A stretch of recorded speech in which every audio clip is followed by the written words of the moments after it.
Speaker being expected to deliver the ruling on the matters that were raised, or other concerns that were raised by members of Parliament. This is a live broadcast that is streaming from the Parliament buildings in Nairobi, a broadcast that is brought to you by the Parliamentary Broadcasting Unit in partnership with the Kenya Broadcasting Corporation. My name is Kamche Menza. Welcome. On the screen, as you can see, those are members making their way into the chambers. You will recall that this morning, the members, as per the business of the House, or the normal business of the House, is that they were supposed to hold a sitting. However, that sitting was cancelled. As I had indicated earlier, is that the House Business Committee is yet to be established. At the beginning of every session, that committee, which oversees the business and the calendar of the House, has to be established for it to be able to plan and guide the House on the business or the agenda that the members, as they sit during the plenary sittings, will be able to transact or consider. That business has not been dispensed with. So in the order paper, as the members make their way into the chambers, is that motion on the appointment of members to the House Business Committee, a motion that will be moved by the leader of the majority party. It remains the business or the sole business that will be done this afternoon. However, we understand that the issues that came about in yesterday afternoon sitting is that this afternoon the Speaker is expected to deliver a ruling with regards to the leadership of the House, of course, following concerns that were raised by Honorable Millie Odhiambo regarding the judgment on the majority party of the House. You will recall that yesterday afternoon sitting, each member of the House was given an opportunity by the Speaker to ventilate on that particular matter. Members giving their opinions on how that particular judgment, or rather the impact of that particular judgment on the business of the House.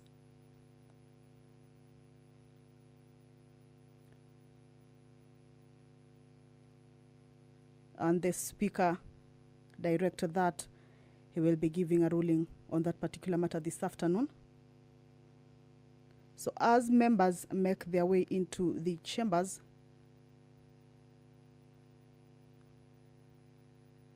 they expect that that particular ruling will be given, or that the direction on which side of the two factions in the chambers holds the majority side and which one holds the minority side. You will recall that yesterday, members of the minority side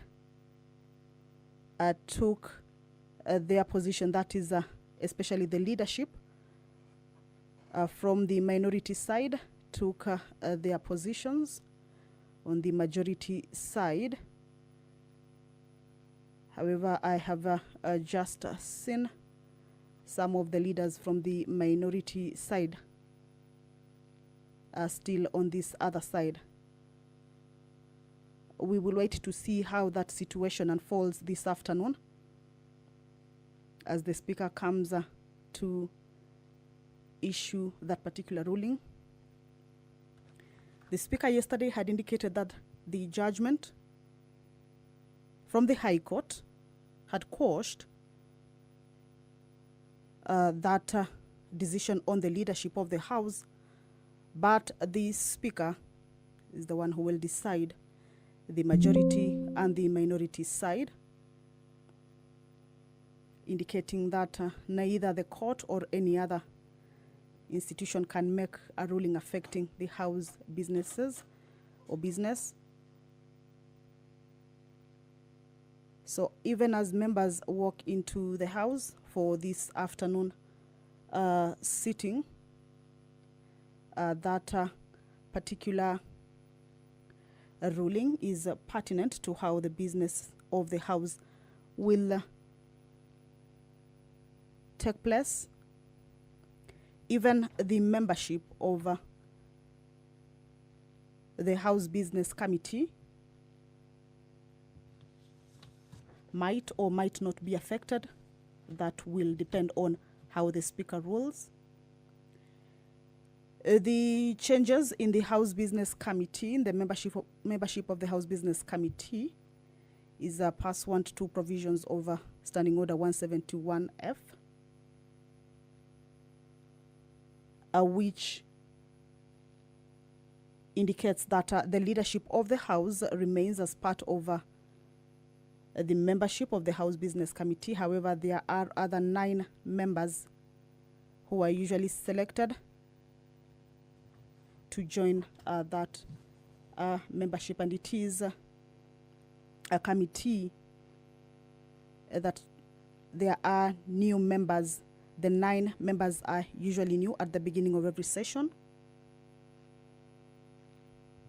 So once this committee is set or agreed upon, is when the House will be able to sit and transact business. That is after the committee has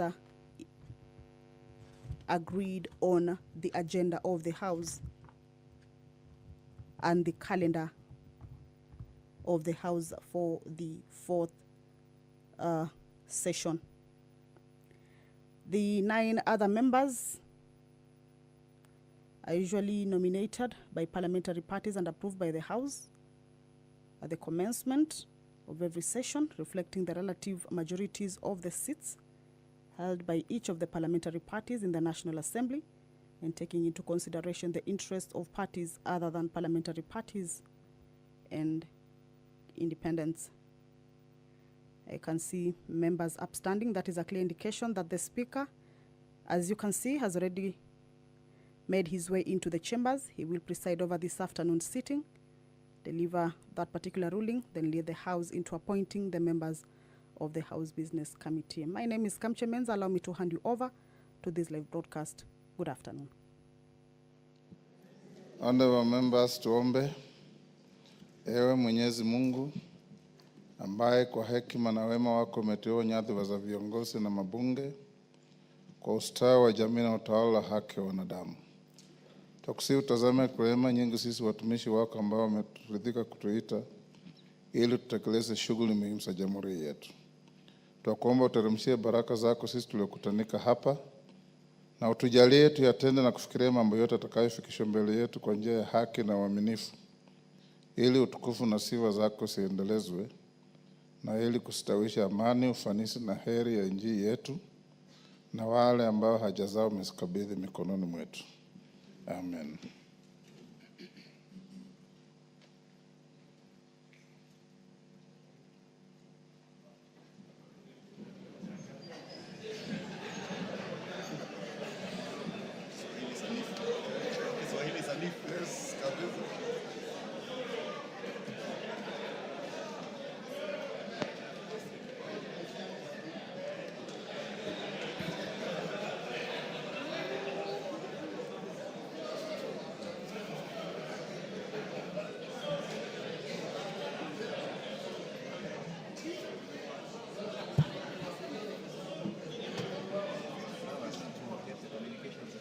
Yes.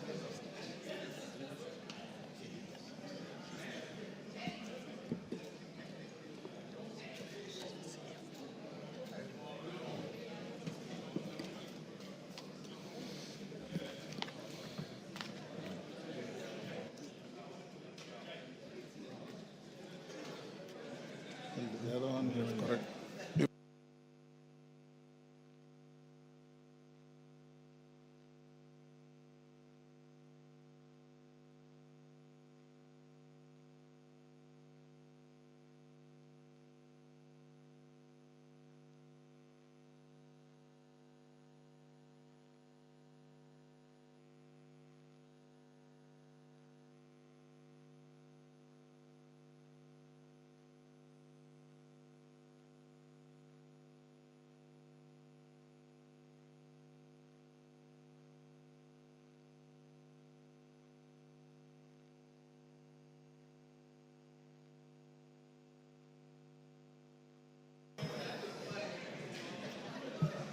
Honorable members, we have more than the necessary quorum. Congratulations for this enthusiasm. And you should keep that spirit throughout the term and the session so that we can transact business better. Clerk, can we start? Order number 1, administration of oath. Order number 2, communication from the chair.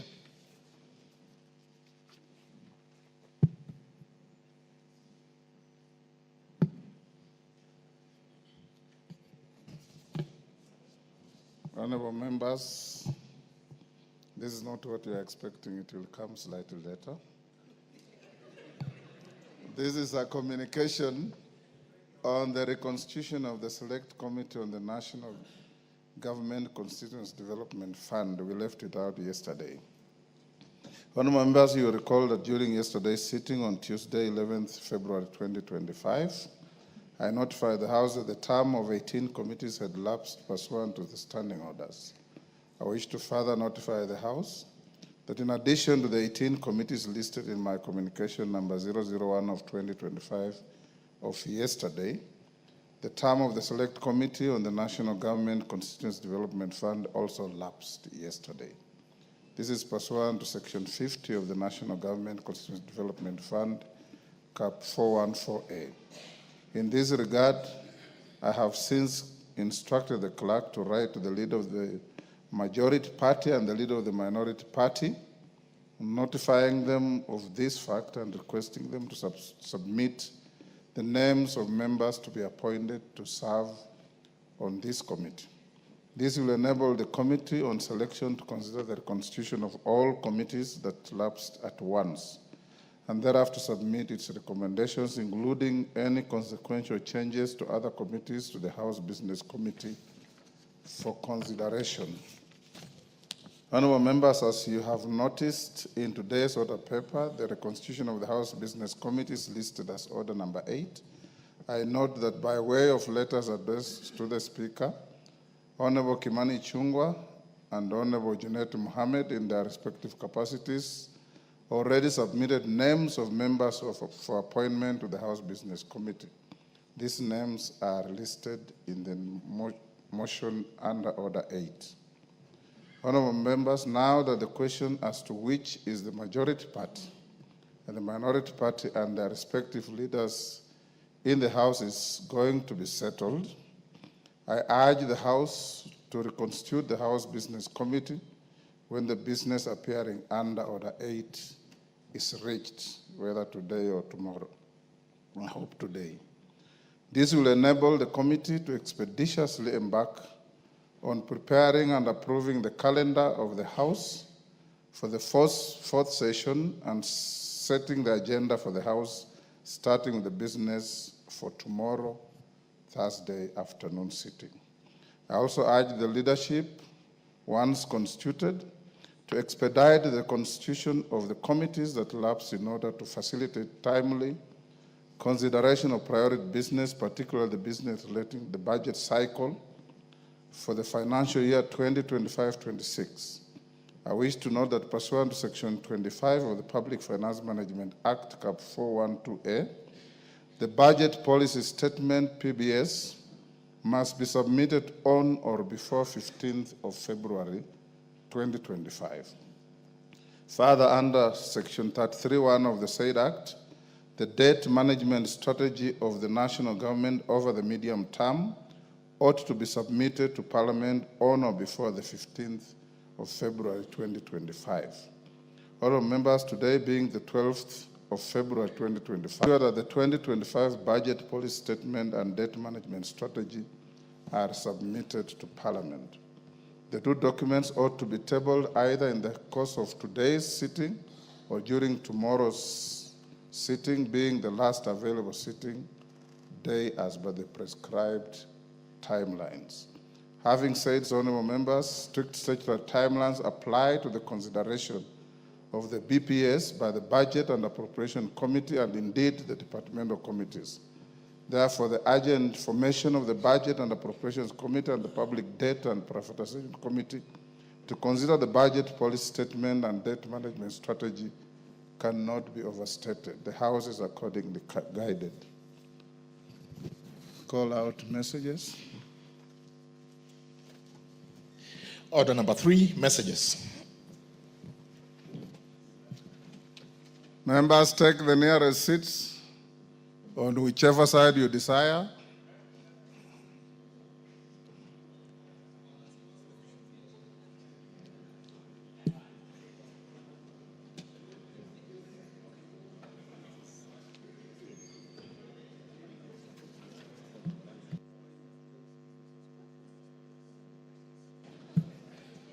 Honorable Jeho, take the nearest seat. Honorable members, I have a message from the Senate. Order. Honorable members, pursuant to the provisions of Standing Order 45-5, I wish to report to the House that I have received 8 messages from the Senate regarding the passage of the following bills.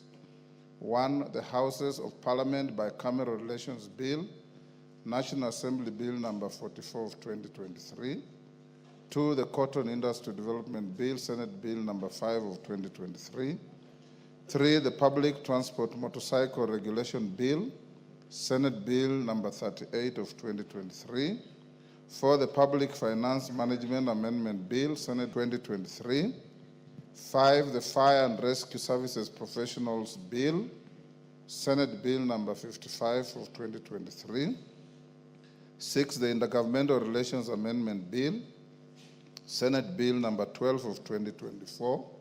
7, the Political Parties Amendment number 2 Bill, Senate Bill number 26 of 2024. 8, the Elections Amendment number 2 Bill, Senate Bill number 29 of 2024. And honorable members, the first message conveys that on Thursday, 5th December 2024, the Senate considered and passed the Houses of Parliament Bicameral Relations Bill, National Assembly Bill number 44 of 2023, with amendments. In this regard, the Senate now seeks the National Assembly's reconsideration of the bill in accordance with the provisions of the Constitution. The second message relates to the passage of the Cotton